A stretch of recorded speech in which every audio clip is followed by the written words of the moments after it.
Elden Ring lord asleep, to vertical bar, the eternal city's fet, pact with the outer gods, deep beneath the surface of the lands between, where sunlight has never touched stone. Ancient cities sleep in eternal darkness. Cities that once challenged gods themselves. Cities whose people made a pact so forbidden, so catastrophic, that it would bring down divine wrath from the heavens and reshape the very fabric of reality. Tonight, we descend into the forgotten depths of Nokron and Nokstella, the eternal cities, to uncover a conspiracy that began long before the Shattering, long before Queen Marika's reign, and long before the Tarnished ever set foot in these cursed lands. A conspiracy that involves stealing death itself, forging weapons capable of killing the unkillable, and making a deal with powers that exist beyond the stars. But what price did they pay for this defiance? And why, when Astel descended from the cosmos, like a falling star of judgment, did the very ground beneath these magnificent cities crack and swallow them whole? The answer lies in a single moment, a single night, when assassins moved like shadows through Lendel, carrying blades forged in the depths below, blades that would change everything forever. In an age when the surface world was still young, when the Erd Tree had not yet grown to dominate the skyline of the lands between, there existed civilizations far below that had already mastered arts the surface dwellers could barely comprehend. The Nox people, inhabitants of the underground realm, had built their cities not under the light of grace, but under the cold radiance of artificial stars that they themselves had learned to create and control. Nokron, the first of these eternal cities, rose from the depths like a jewel carved from living stone. Its architecture defied conventional understanding, with buildings that seemed to flow like frozen water, and streets that curved in patterns that mirrored the constellations above. The Nox had become masters of astral sorcery, weaving starlight itself into spells that could manipulate matter and consciousness. They created the Silver Tears, beings of liquid metal that could take any form, serving as both servants and guardians of their underground kingdom. But perhaps their greatest achievement was not architectural or magical, but philosophical. The Nox had rejected the fundamental premise upon which the surface world was built. They refused to accept that the greater will, the cosmic force that governed through the Elden Ring and its vassals, was the only path to power and enlightenment. In their deep caverns, illuminated by their artificial starlight, they began to look beyond the golden radiance that dominated the surface world. The second great city, Nokstella, emerged deeper still, built around natural formations of crystal and flowing underground rivers. Here the Nox developed their most profound magical arts, learning to commune not just with the stars they could create, but with the actual celestial bodies that wheeled through the night sky, far above their buried realm. It was in Nokstella that they first made contact with forces that existed entirely outside the greater will's influence. The Nox became renowned for their craftsmanship, creating weapons and artifacts that surface dwellers could barely comprehend. Their swords sang with starlight, their armor moved like liquid while remaining stronger than any metal forged above ground. They created puppet soldiers that could think and act independently, golems that guarded their secrets, and most importantly, they began to study the very nature of death itself. This study led them to their greatest heresy.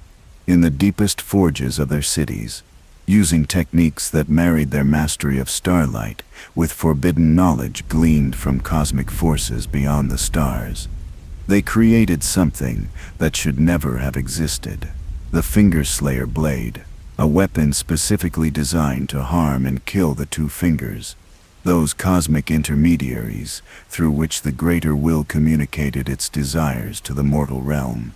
The creation of this weapon was not merely an act of craftsmanship, but a declaration of war.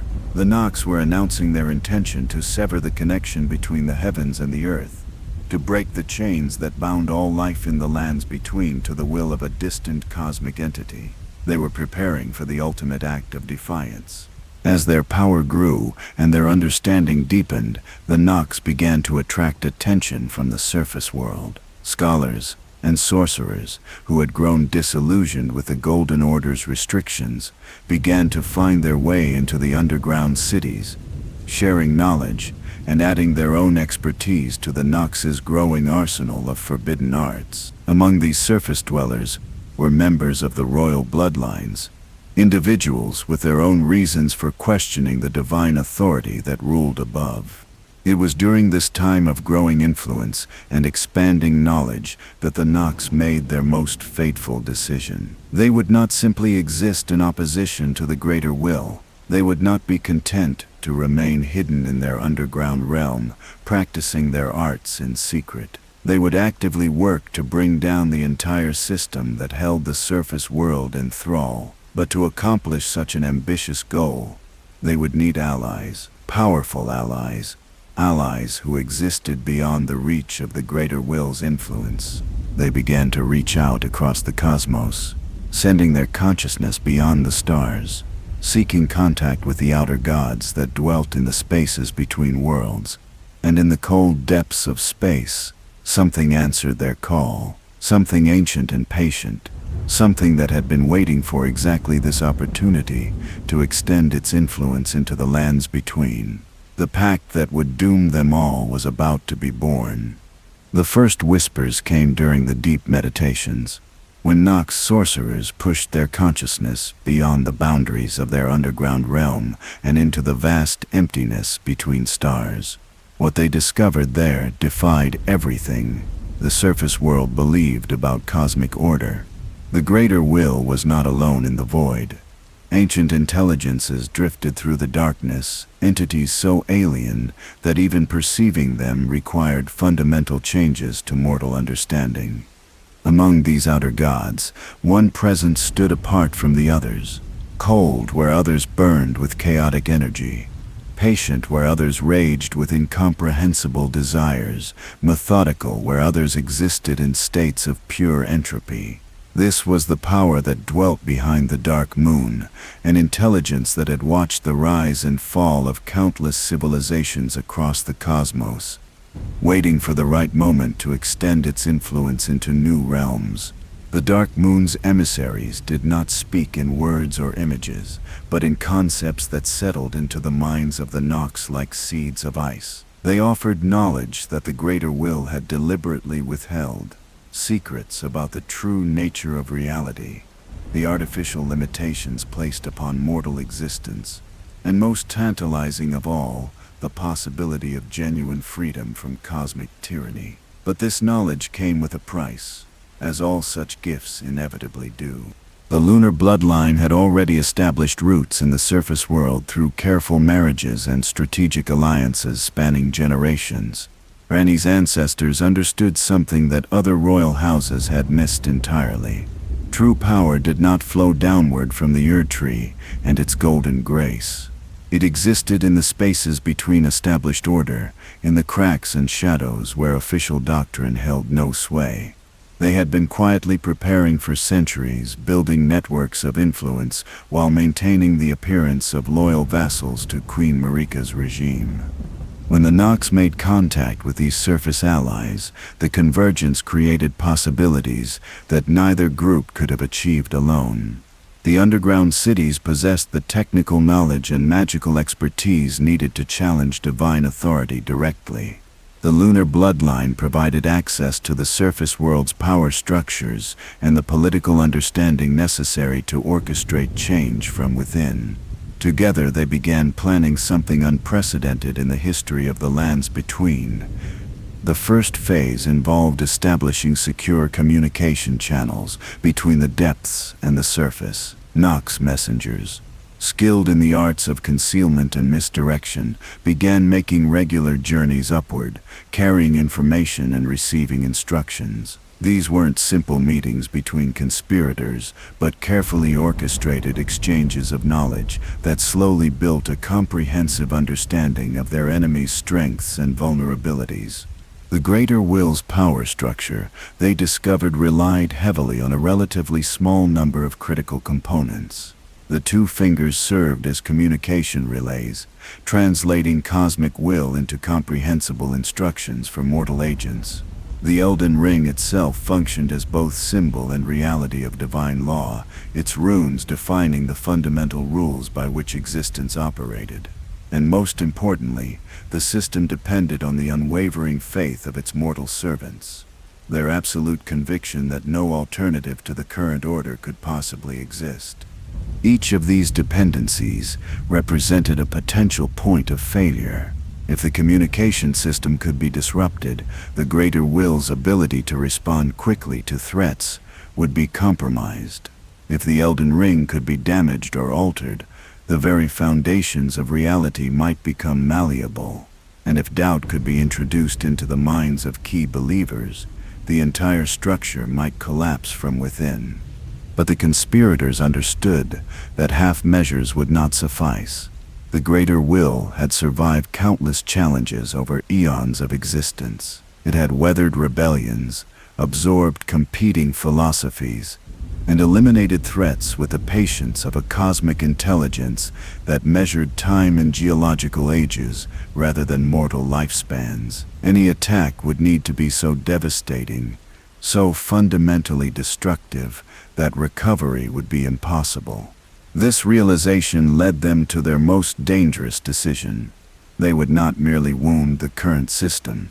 They would introduce an entirely new paradigm, one that operated according to different rules and acknowledged different sources of ultimate authority. The Dark Moon offered precisely such an alternative, but embracing it meant accepting transformation on a level that went far beyond simple political change. The lunar influence began seeping into the conspiracy's inner circle through subtle alterations to their magical practices. Spells that had once drawn power from stellar light began incorporating colder energies that seemed to flow from impossible distances. Rituals that had previously honored the artificial stars of the underground cities started acknowledging the presence of that distant, patient intelligence that watched from beyond the cosmic void. These changes were not merely theological. The magic itself became different, more powerful, but also more alien. Sorcerers found themselves capable of feats that would have been inconceivable under their previous understanding, but they also began experiencing dreams and visions that originated from sources entirely outside their previous experience. The transformation was as seductive as it was irreversible. The Noks began modifying their greatest creation, the Fingerslayer Blade, incorporating elements of lunar magic that would make it not just capable of harming divine messengers, but of severing their connection to the greater will entirely. The weapon became something unique in the cosmos, a tool specifically designed to introduce chaos into a system that had been built to resist all forms of disorder. Meanwhile, the surface members of the conspiracy were making their own preparations. They identified the most vulnerable points in the Golden Order's hierarchy, the individuals whose removal would create maximum disruption. They studied the movements of divine agents, the patterns of communication between the heavens and the mortal realm, the rhythms of power that kept the entire system functioning smoothly. Most importantly, they began recruiting allies who shared their growing disillusionment with the current order. Not everyone needed to understand the full scope of what was being planned. Many could be convinced to support smaller acts of rebellion, local challenges to authority that would weaken the system's overall stability while serving as preparation for the greater strike to come. The conspiracy grew carefully. Each new member selected not just for their capabilities, but for their specific grievances against the Golden Order. Scholars who had seen their research suppressed, warriors who had watched merit ignored in favor of divine favor, artists whose visions had been censored for failing to glorify the accepted truths. Each brought their own expertise and their own reasons for wanting change. As their plans solidified, the conspirators began to understand that success would require perfect timing. The greater will's attention was not evenly distributed across all aspects of its domain. There were moments of transition, periods of cosmic realignment, windows of opportunity when divine surveillance might be momentarily reduced. They would need to wait for exactly the right constellation of circumstances, then strike with precision that left no room for error or hesitation. The final element of their preparation involved creating a network of safe houses and escape routes that would allow key members of the conspiracy to survive the inevitable retaliation. They knew that success would bring consequences more severe than anything the lands between had ever witnessed. The greater will would not simply accept defeat. It would respond with overwhelming force, seeking to eliminate not just the conspirators, but anyone who might carry their ideas forward into future generations. But as they made these preparations, some among them began to realize that survival might not be possible, regardless of their precautions. The forces they were preparing to unleash operated according to rules that mortal minds could barely comprehend.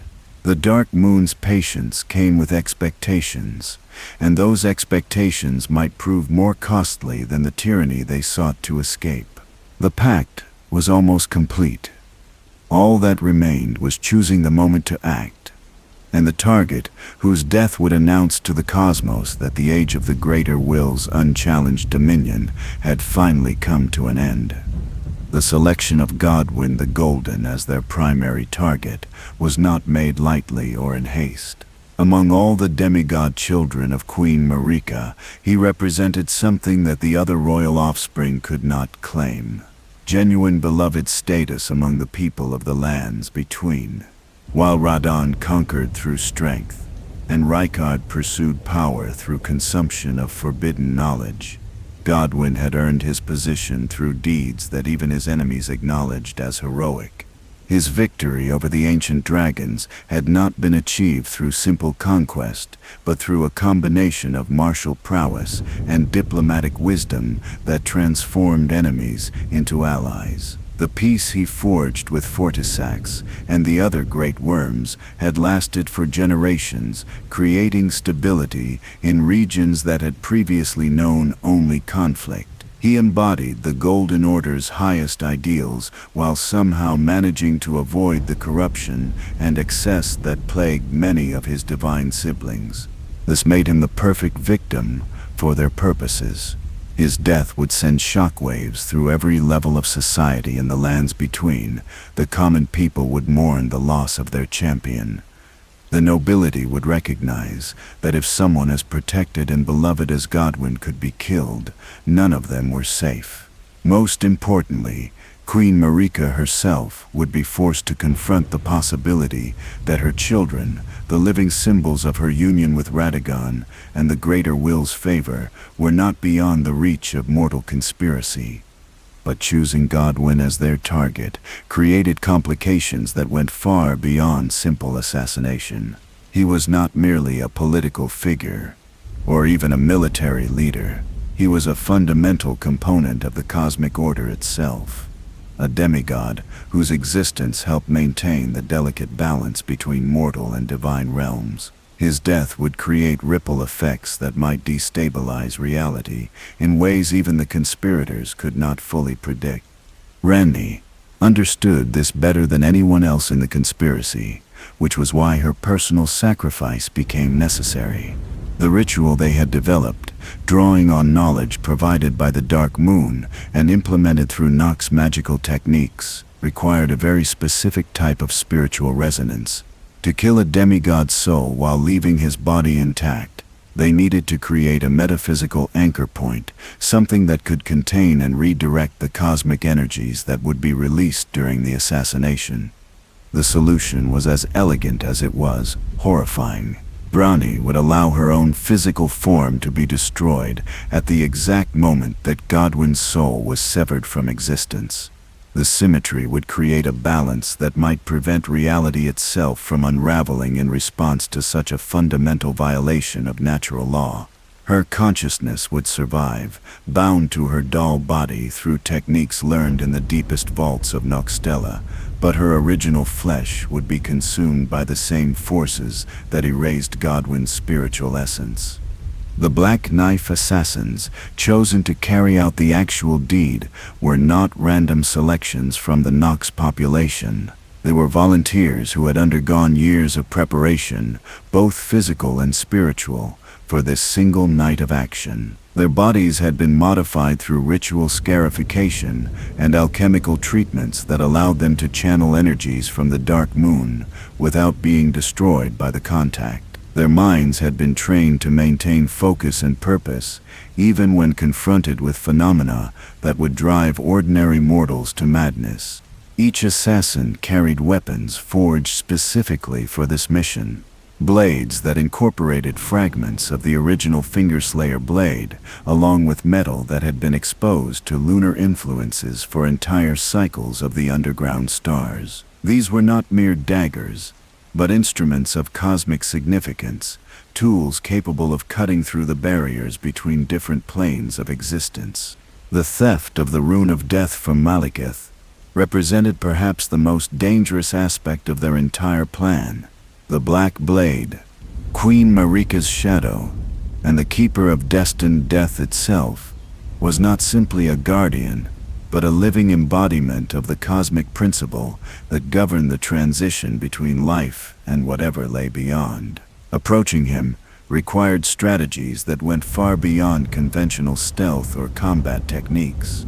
The Nox had spent decades studying the patterns of Malekith's behavior, learning to predict when his vigilance might be momentarily reduced.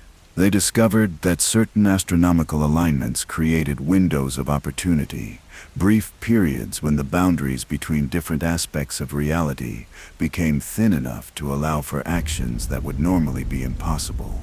When that moment finally arrived, it was not through direct confrontation that they claimed their prize. Instead, they used techniques borrowed from their study of the Silver Tears, temporarily liquefying their physical forms to slip past defenses that were designed to stop solid opponents. The theft was accomplished in seconds, the Rune of Death extracted and divided among multiple carriers before Malekith could fully comprehend what had occurred.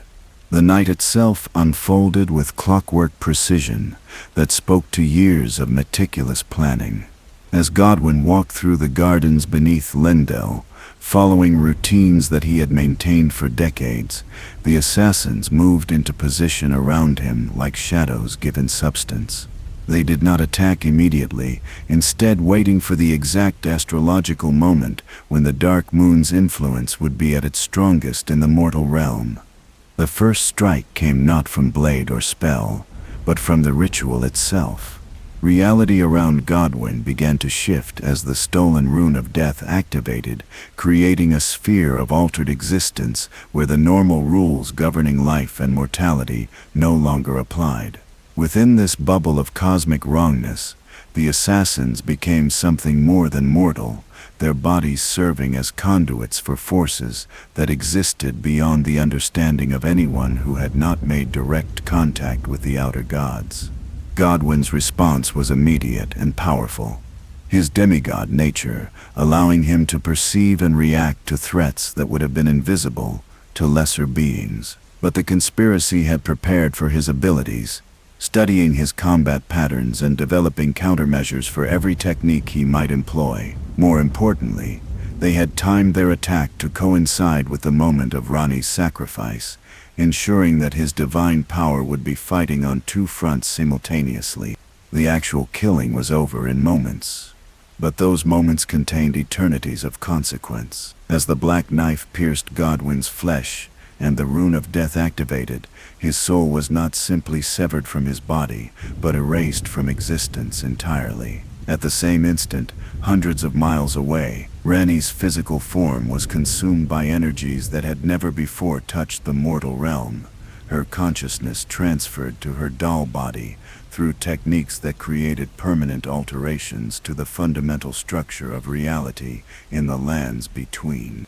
The immediate aftermath was chaos on a scale that the conspirators had anticipated but could not truly have prepared for. The death of a demigod sent shockwaves through every level of existence, causing phenomena that ranged from spontaneous growth of deathroot across the landscape to the appearance of those who live in death, beings trapped between life and mortality in ways that violated every natural law. Queen Marika's reaction was swift and terrible. The shattering of the Elden Ring was not simply an emotional response to her son's death, but a deliberate act of cosmic vandalism designed to prevent anyone else from achieving the level of coordination necessary for such an attack. By destroying the very foundations of ordered existence in the lands between, she ensured that no future conspiracy could operate with the precision that had made this one possible. But the damage was already done. The connection between the greater will and the mortal realm had been severed in ways that could not easily be repaired. The dark moon had gained its foothold in reality, creating possibilities for change that had not existed since the beginning of the current cosmic age. Most importantly, the idea that divine authority could be successfully challenged had been proven through action, planting seeds of doubt that would grow into full rebellion in the years to come. The Black Knife assassins scattered to predetermined safe locations, but they carried with them more than just the memory of their success. The contact with forces from beyond the stars had changed them in fundamental ways, leaving them as living embodiments of the possibility that mortals could transcend the limitations placed upon them by cosmic authority. They had become something new in the world, beings who existed partially outside the normal rules while remaining capable of acting within them. The night had succeeded beyond their most optimistic expectations, but success brought its own form of terror. They had unleashed forces that they could influence but not control, set in motion changes that would reshape not just the political landscape of the lands between, but the very nature of existence itself. The pact with the outer gods was no longer a theoretical arrangement, but a binding reality, and the price of that reality was about to become clear to everyone involved. The greater will's response to the Night of Black Knives was not immediate, and this delay proved more terrifying than any swift retaliation could have been. For months after Godwyn's assassination, the conspirators waited for consequences that seemed to hover just beyond the horizon, like storm clouds that refused to break into rain. The cosmic intelligence they had challenged was taking time to fully comprehend what had been done to it, and that comprehension would bring wrath on a scale that mortal minds could barely process. When the punishment finally began, it came not through the familiar channels of divine judgment that the people of the lands between had learned to expect. No golden knights descended from the Erd Tree. No proclamations echoed from the two fingers in distant temples. Instead, the night sky itself began to change, stars shifting from their eternal positions to form patterns that hurt to observe directly, constellations rearranging themselves into geometries that seemed to exist in too many dimensions simultaneously. The first sign that something unprecedented was approaching came from the underground cities themselves. The artificial stars that the Nox had created and maintained for millennia began to flicker and dim, their light failing not from any mechanical breakdown, but from something that was draining the cosmic energies upon which they depended. The stellar magic that powered their civilization was being systematically severed at its source, leaving entire districts in darkness for the first time since the cities were founded. Scholars among the Nox recognized the pattern emerging in the failing lights. This was not random destruction but a deliberate unmaking, a cosmic intelligence working to dismantle their achievements piece by piece. The greater will was not simply punishing the conspirators. It was preparing to demonstrate the futility of challenging divine authority by showing what happened to civilizations that placed their trust in alternative sources of power. The temperature in the underground cities began to drop as their stellar heating failed. Crops that had never known natural sunlight but had thrived under artificial starlight began to wither and die. The silver tears, those miraculous constructs that had served the Noks for countless generations, started to lose their coherence, their liquid metal forms becoming sluggish and unresponsive as the cosmic energies that animated them were gradually withdrawn. But these preliminary effects were merely preparation for what was coming. Far above the underground cities, beyond the reach of mortal observation, something was falling toward the lands between. Not falling in the simple sense of an object succumbing to gravitational pull, but descending through layers of reality itself, passing through dimensions of existence that no mortal magic could access or influence. When the star finally became visible in the night sky, it appeared first as a point of wrong light, a brightness that seemed to absorb rather than emit illumination. Astronomers who had spent their lives studying the movements of celestial bodies found that their instruments could not properly focus on this new presence. Telescopes designed to reveal the secrets of distant worlds instead showed fragmented images that suggested something far more complex and terrible than any natural stellar formation. The Noks leadership understood immediately what they were seeing. This was not a star in any conventional sense, but a vessel, a means of transportation for something that existed primarily in cosmic spaces between worlds. The Greater Will was sending an emissary, but not one of its usual servants. This was something older and more alien, a being that had been waiting in the void between stars for precisely this kind of mission. Astel, the natural born of the void, had been drifting through cosmic emptiness since before the current age began. It was not truly alive in any sense that mortal beings could understand. But neither was it simply a force of nature.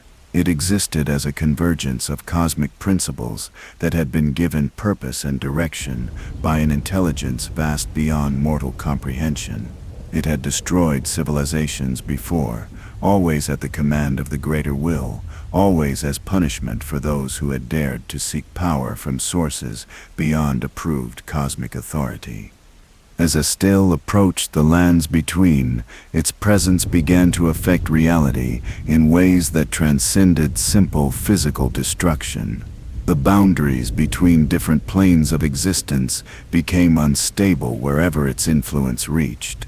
People began experiencing dreams that were too vivid and too coherent to be products of their own minds, visions that showed them glimpses of the void between stars and the things that dwelt there in patient hunger.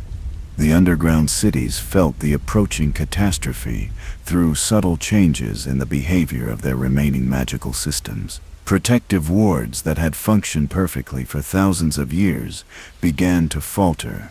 Not because they were being attacked directly, but because the fundamental assumptions upon which they were based were no longer valid. The cosmic mathematics that governed reality was being rewritten, and all their carefully constructed defenses were becoming obsolete. When Astel finally made contact with the physical world, the impact was unlike anything in recorded history. The falling star struck with force that went far beyond mere kinetic energy, its arrival creating fractures not just in the ground, but in the fabric of existence itself. The cavern ceiling above Nokron, stone that had been compressed and strengthened by millennia of geological pressure, cracked like glass under the weight of cosmic judgment. The destruction was not random or chaotic, but surgically precise in its targeting. Every major achievement of Nox civilization was systematically identified and eliminated. The great foundries where they had created their silver tiers were collapsed by cave-ins that left the surrounding areas untouched. The libraries where they had stored their knowledge of stellar magic were consumed by fires that burned without heat, but left nothing behind except empty space where books and scrolls had once existed. Most devastating of all was what happened to the Nox people themselves. Those who had been directly involved in the conspiracy were not simply killed but erased. their existence retroactively edited out of reality in ways that left their friends and family with gaps in their memory that they could sense but not explain. They would find empty rooms in their homes, tools and personal belongings that clearly belonged to someone, but be unable to remember who that someone might have been. The surviving Noks found themselves scattered across the underground realm, separated not just by physical distance, but by alterations to the tunnels and passages that connected their communities. Areas that had once been easily accessible became labyrinthine mazes where travelers could wander for days without making progress toward their intended destinations. The geography itself had been weaponized against them, turning their own city into a prison designed to prevent any possibility of reorganization or coordinated response. Nokstella suffered a different but equally thorough form of destruction. Rather than being physically demolished, it was isolated, cut off from the cosmic forces that had allowed it to exist in the first place. The natural crystals that had provided light and power to the deeper city became dark and lifeless. The flowing underground rivers that had sustained life for countless generations slowed to trickles and then stopped entirely, leaving behind only empty channels carved in stone. The survivors in Nokstella faced a more insidious form of punishment than their cousins in Nokron. They were left alive and aware, but gradually stripped of everything that had made their civilization possible. Their magic failed bit by bit, spell by spell, until even the simplest cantrips required enormous effort to maintain. Their tools and weapons, once marvels of otherworldly craftsmanship, became ordinary metal and stone, indistinguishable from the crude implements used by surface barbarians. Perhaps most cruel of all was what happened to their knowledge. The Noks had been keepers of cosmic secrets, possessors of understanding that went far beyond anything known to surface dwellers. This knowledge did not simply disappear. Instead, it became incomprehensible to the minds that had once grasped it easily.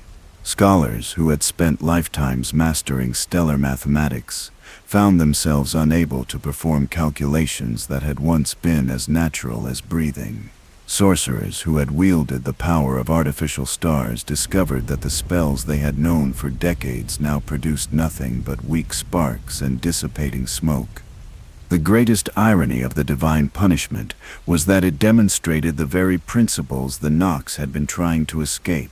Their rebellion had been motivated by a desire for freedom from cosmic tyranny, but their defeat proved that such freedom was indeed possible to achieve. The Greater Will's retaliation had been so complete and so devastating precisely because the conspirators had come closer to success than any previous challengers. They had genuinely threatened the established cosmic order, and that threat had required a response of unprecedented magnitude. But even in defeat, the Noks had accomplished something significant. They had proven that the Greater Will could be hurt, that its authority was not as absolute as it claimed to be. The very fact that such extreme measures had been necessary to stop them demonstrated that alternative sources of power were not merely theoretical possibilities, but genuine threats to the established order. As the dust settled over the ruined underground cities, and the survivors began the long process of trying to rebuild some semblance of their former lives, the consequences of their rebellion continued to spread through the lands between. The shattering had already begun, triggered by Queen Marika's response to her son's death. But the cosmic instabilities introduced by the conflict between the Greater Will and the Outer Gods ensured that the damage would be far more extensive and long-lasting than anyone had anticipated. The pact with the Dark Moon had not been broken by their defeat. If anything, the destruction of the eternal cities had strengthened the lunar connection by removing the mortal agents who might have been able to control or limit its influence. The cold intelligence that dwelt beyond the stars had gained its foothold in the mortal realm, and that foothold would prove impossible to eliminate, regardless of how thoroughly its original allies had been punished. The age of consequences had begun, and those consequences would echo through the lands between for generations to come, shaping the destiny of everyone from the mightiest demigods to the humblest tarnished, who would eventually rise to challenge the established order once again. The destruction of the eternal cities marked not an ending, but a transformation, a metamorphosis of rebellion that death itself could not contain. In the years following Astel's devastation, the survivors discovered that their defeat had paradoxically strengthened the very forces they had sought to unleash.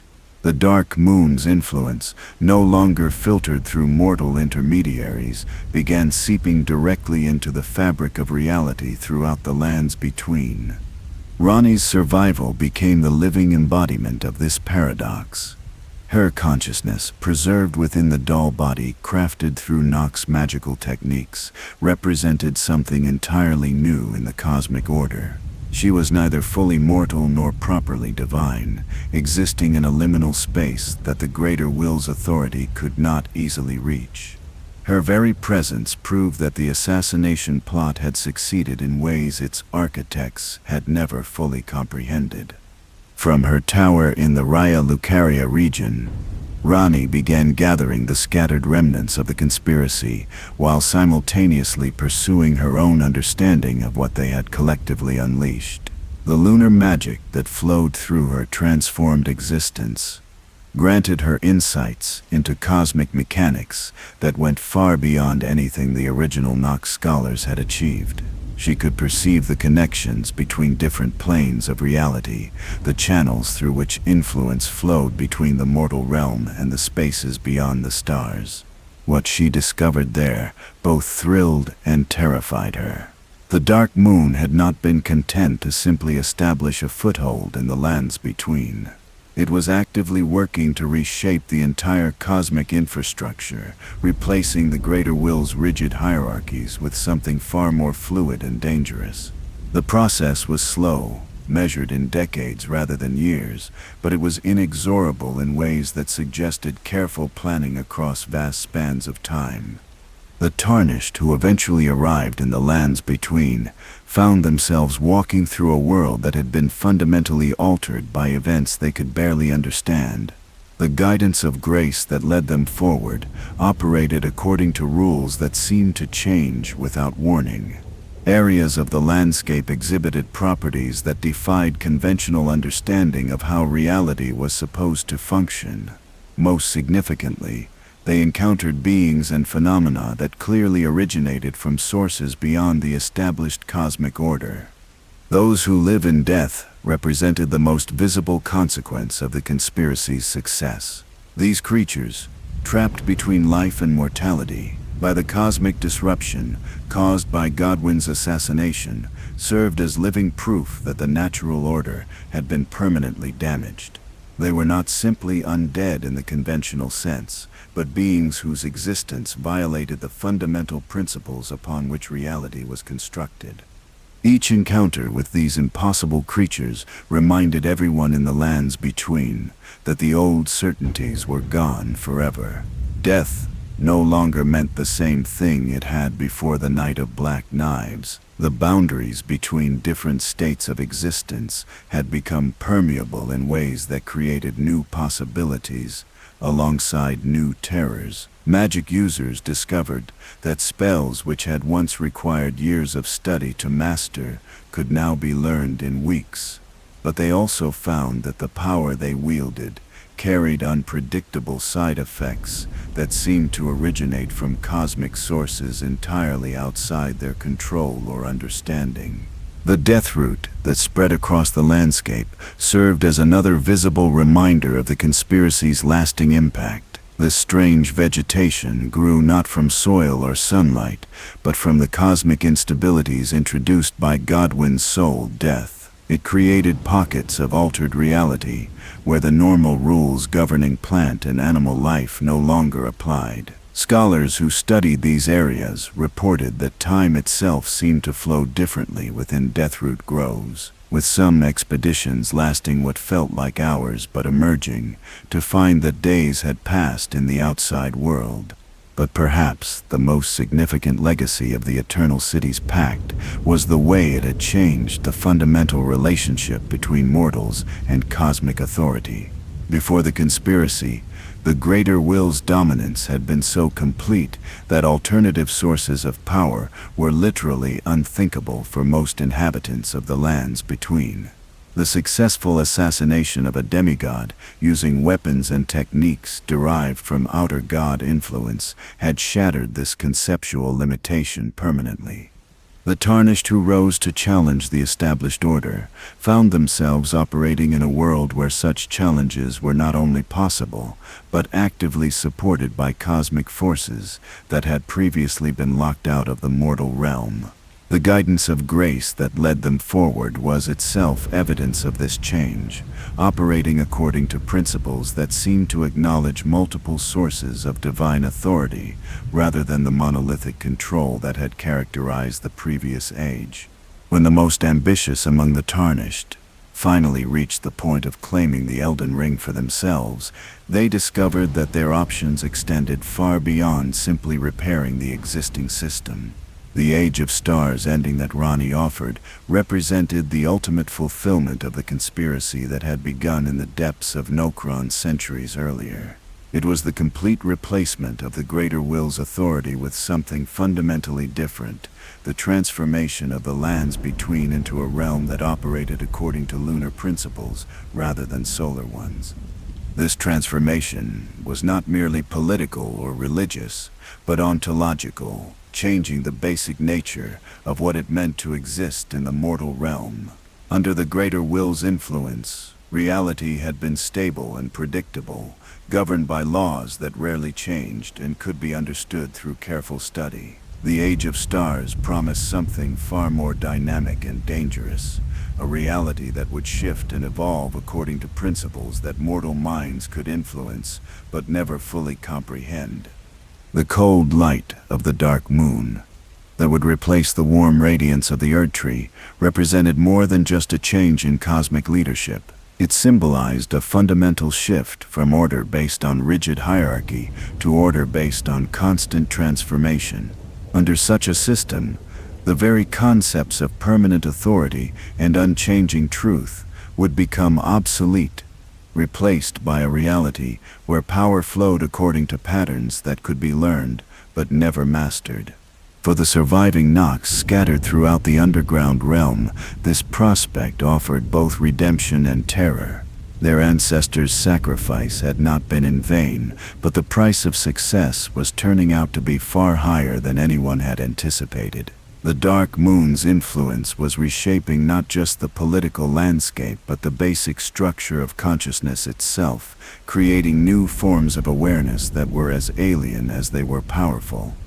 The puppet soldiers and silver tears that had once served as their civilization's greatest achievements were beginning to exhibit behaviors that suggested genuine sentience rather than mere magical animation. These artificial beings were developing their own relationships with the lunar forces that permeated the underground realm, creating possibilities for forms of life that had never existed before in any cosmic age. Some among the surviving Noks began to suspect that their original rebellion had been guided by intelligence far more sophisticated than they had realized at the time. The Dark Moon's patient manipulation of events suggested planning that spanned not just centuries, but entire cosmic ages. They had not simply made a pact with an outer god, they had allowed themselves to become instruments in a transformation that was reshaping the fundamental nature of existence throughout the universe. The knowledge that they had been manipulated on such a scale might have been devastating in the old world, where individual agency and free will were considered sacred principles. But in the new reality that was emerging from the ruins of the Golden Order, such concerns seemed increasingly irrelevant. The boundaries between manipulator and manipulated, between user and tool, were becoming as fluid as all the other certainties that had once seemed permanent. As the lands between continued to evolve under the influence of forces that its inhabitants could perceive, but not fully understand, the legacy of the Eternal Cities Pact became clear. They had not simply challenged the greater will's authority, they had opened doorways to possibilities that would continue expanding long after everyone involved in the original conspiracy had been forgotten. The age of cosmic experimentation had begun, and its consequences would ripple outward through reality itself, touching worlds and civilizations that had not yet been born.